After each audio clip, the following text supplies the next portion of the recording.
Ach du Scheiße.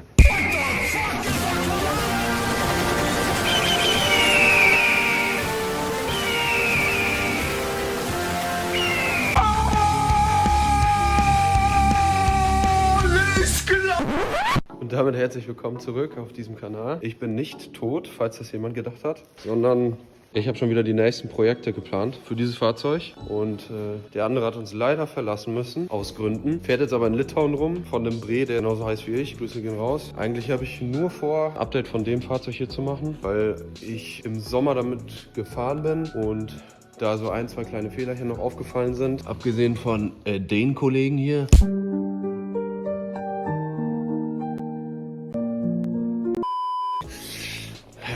Was steht auch noch so an? Die Haube hat diverse Lackfehler, obwohl die neu lackiert wurde. Ich weiß nicht, ob ich das eingefangen bekomme. Sieht man sehr schlecht auf Kamera, aber der Lack ist da so ein bisschen rissig. Wird einmal schön alles nass geschliffen und dann hoffentlich sind die ganzen Fehler weg und dann wird da einmal Lackschutz drauf gemacht. Heute geht es aber eher um Getriebe, weil das ist eigentlich das Wichtigste an dem Fahrzeug, was mir aufgefallen ist. Und zwar, wenn man die Gänge durchgerissen hat im Kalten, sowohl im Kalten als auch im Warmen, hat der so, wenn du von 1 auf 2 gehst, immer so gekratzt, sag ich mal. Und da Saab in diesen Fahrzeugen als Getriebeöl 10W40 vorschreibt, vermute ich mal, dass es daran liegt, weil das Öl kann man tatsächlich kontrollieren. Also der hat am Getriebe einen Ölpeilstab und der befindet sich da unten. Und wie man sieht, ist die Schraube auch schon frisch, weil ich das Öl regelmäßig kontrolliere. Weil, wie einige wissen, das ist wirklich die Schwachstelle bei diesem Auto. Wir werden heute einen Getriebeölwechsel machen und selbstverständlich keinen 10W40 einfüllen, außer ich habe nichts mehr anderes da. Aber ich glaube, das sieht schon wieder schlecht aus. Okay, alles klar. Anscheinend soll man dieses Öl hier benutzen, laut Saab-Betriebsanleitung. Ganz normales 10W40. Okay, anscheinend für Mopeds, aber ist scheißegal, da steht 10W40. Und genau das kommt da jetzt auch rein. Ist ab Werk so ausgeliefert und ich sage euch jetzt schon, das Öl, was da jetzt drin ist, auch die letzte Plörre, kann eigentlich auch eine 10W40 sein, so dünn wie das ist. Ich habe nämlich extra von meinem Bro eine Getriebeölpumpe, beziehungsweise einfach eine Ölpumpe ausgeliehen. Und die werden wir jetzt benutzen. Und ich bin mal gespannt, wie das funktioniert.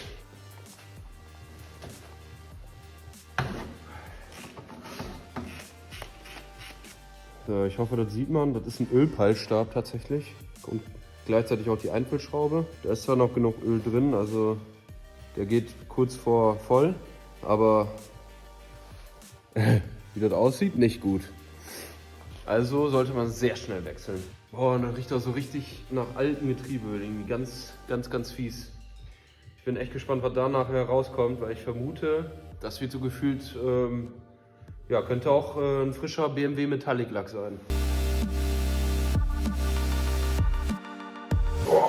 Nee, ey. Plus ist Minus und Rot ist Schwarz. Nee. Ach, die ist noch gar nicht an, Junge. Ich hab die noch gar nicht angemacht, Alter. Genau. Holy shit. Jo, funktioniert. Oh mein Gott, das funktioniert. Hier kann man jetzt richtig schön sehen, wenn ich den anmache. Wenn das Öl da hochzieht. Das geht eigentlich noch klar. Ich habe echt erwartet, dass das schlimmer ist. So, 5 Minuten später. Wie viel Öl haben wir schon? Fast 2 Liter. Da ist da doch wohl mehr drin, als ich dachte. Scheiße, habe ich überhaupt genug? So, und zwar haben wir hier unsere Ölwanne. Das ist die Ölwanne. Hier sind wir gerade mit dem Schlauch drin und saugen das Öl ab. Und hier ist das Motoröl drin. Und wie man sieht, ist das hier alles halt abgekapselt eigentlich. Also hier ist das Getriebe drin. Das ist halt die Besonderheit bei dem Auto. Und sozusagen hier sind die ganzen Gänge drin. Dann geht das mit einer Welle rüber nach hier unten rein. Hier sind Ketten drin, 3 Stück. Die gehen hier oben auf dem Zahnrad drauf. Und hier ist auch wieder eine Welle drin, die hier zur Kupplung geht. Also hier sitzt die Kupplung mit Druckplatte und so weiter und 2 Massensprungrad und so. Und hier ist ja dann ein Motor, wo die Kurbelwelle sitzt. Also ist alles relativ kompakt gehalten. Und hier ist auch schon das Differential und so weiter, weil er natürlich Frontantrieb hat. So, wir merken uns 2,5 Liter ungefähr, wir können es ja nachmessen. Und jetzt kippen wir das hier mal rein. Ach du Scheiße. Wow! Oh yeah! Oh, sieht das nicht geil aus? Ich würde sagen, Prost, ne? Ja, was soll mir das jetzt sagen, das Öl? Also es ist jetzt gerade im kalten Zustand, der Motor lief nicht. Ihr seht, wie dünn das ist, ne? Können wir mal ein bisschen rumrühren hier. Ich sag dir ehrlich, könnte jetzt, wenn das heiß wäre, lecker sein. Guck mal, wie das abtropft. Viel zu dünn. Da ist auch kein 10W40 mehr. Also wenn ich 10W40 nehme mit dem Schraubendreher und das so abtropfen lasse, das ist viel zähflüssiger.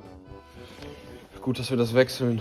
Jetzt würde mich nur noch mal interessieren, ob da viele Partikel drin sind. Auf dem Schraubendreher kann man jetzt nicht so viele erkennen.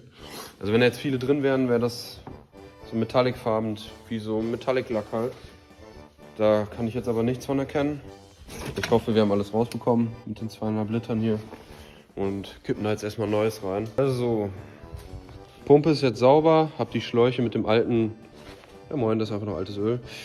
Ja, ich habe die so gut es geht sauber gemacht, die alten Schläuche. Und jetzt wird hier neues Öl in das Getriebe gefüllt. Wir sind jetzt bei ca. 3,75 Litern. Und wir brauchen 2,5, das heißt 1,25 muss da noch überbleiben. Aber ich packe da jetzt erstmal nur 2 Liter rein. Jetzt hört man, dass die Pumpe auch richtig Last kriegt, weil das Öl halt viel dicker ist. Sieht man ja jetzt schon, dass das auch richtig frisch ist. Und das fließt jetzt.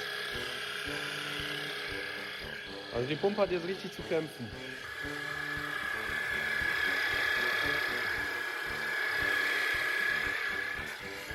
Also ich weiß ja nicht, was ihr denkt, aber hat so ein bisschen was vom 2 Liter TDI.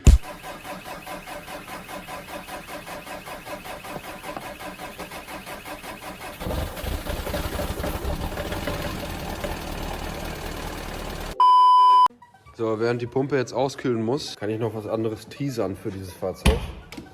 Und zwar habe ich mich auf jeden Fall nicht lumpen lassen.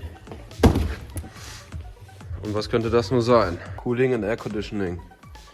Ein Tipp sage ich auf jeden Fall. Für Klimaanlage ist es nicht. So, tada!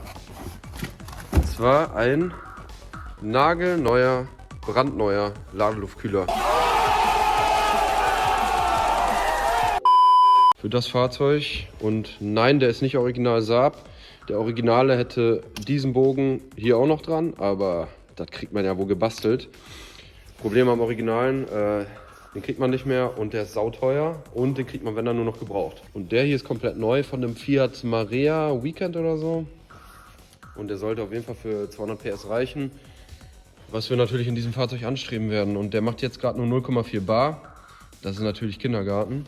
Und alles über 1 Bar ist ja erstmal richtiger Ladedruck. Und dazu ist der hier auf jeden Fall nötig, weil der Originale, der ist einfach zu teuer. Ich glaube, der hat 50, 60 Euro gekostet, ich glaube 60 Euro.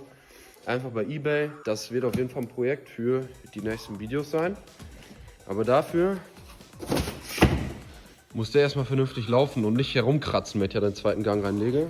Deswegen geht es jetzt weiter mit dem Ölwechsel. So, der Kollege scheint fertig zu sein. Circa 0,75 noch drin. So, das ist jetzt das, was im Getriebe drin ist. Das ist hier bis Hälfte. Also ein bisschen muss noch rein. Und den Rest werde ich da jetzt eben einfüllen. Dann ist das Getriebethema hoffentlich abgeschlossen. Und wenn man 10W40 mal vergleicht, da tropft es jetzt zufällig runter. Sie seht selber, es ist viel, viel dickflüssiger. Hör auf, in meinen Motorraum zu tropfen. So, schauen wir mal, ob das Teil jetzt auch startet.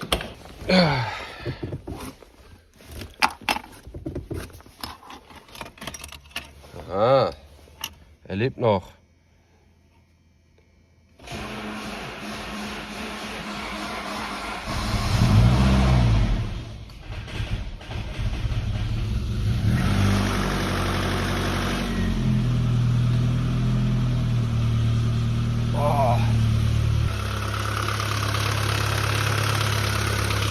Aber anscheinend habe ich hier 2 Diesel, so wie das Ding am Klackern ist.